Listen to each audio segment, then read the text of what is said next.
After watching the handcrafted Rabab instruments from Pakistan, I finally understand why some people wouldn't trade them even for a car. They use no ordinary composite wood but decades-old, meticulously crafted solid wood. As the saying goes, a good horse deserves a good saddle, so high quality wood needs fine craftsmanship. First, they use a bandsaw to roughly cut the solid wood into the basic shape of the Rabab.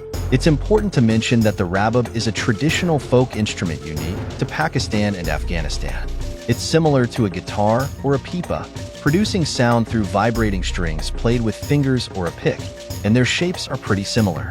You can see that the young man has already roughly shaped the Rabab, but this is just the beginning. The fine details come next, which is the essence of the craft. The roughly shaped Rabab is then passed to another young man who begins working on the soundbox. This workshop prides itself on pure handcrafting, so the entire soundbox is handmade. A crisp sound accompanies each strike, and even the most complicated wood falls away like tofu. Although the young man appears to work effortlessly, the soundbox's thickness must be uniform to ensure the instrument produces a beautiful sound. To speed up the process, the craftsmen have a clear division of labor. While one works on the soundbox, another is preparing the headstock. The young man uses a particular mold to outline the headstock shape and then chisels it out bit by bit. Decorative patterns are also added to the headstock to make it more aesthetically pleasing and to enhance its unique shape. After chiseling out the shape, they use a drill to create holes, and under the young man's skilled hands, a perfect headstock is formed. Next, the headstock is joined with the body. Thanks to pre-made clips, it only takes a few taps to fit them together seamlessly. The fingerboard is also meticulously crafted. Though the tools are simple, the craftsmanship is exceptional. Using just a tiny iron chisel, the craftsman quickly shapes the fingerboard.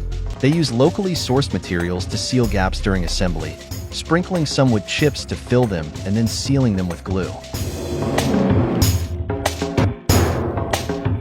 The rough surface must be smooth since the instrument is mostly chiseled with an iron chisel.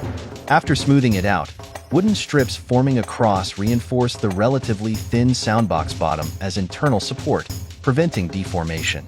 Next, they drill multiple holes for the tuning pegs according to the string positions.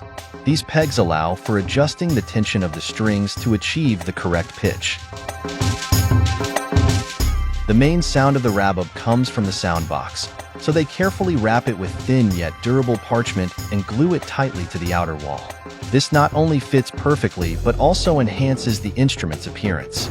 Since all the strings run from the headstock to the bottom, they also install a protective string pipe to prevent breakage during play. After careful adjustment, they insert the finished tuning pegs into the holes. At this point, the Rabab's overall structure is nearly complete, and now it's time to string the instrument. They also wrap a set of spare strings for each part of the instrument, which serve as decoration and as a backup if needed. Finally, they string the instrument, with each string extending from the headstock to the bridge and then to the tailpiece. Each string has its corresponding tuning peg for adjustment. Once assembled, the Rabab has taken shape. Finally, let's sit back and enjoy the beautiful sound of the Rabab, crafted by a master from Pakistan.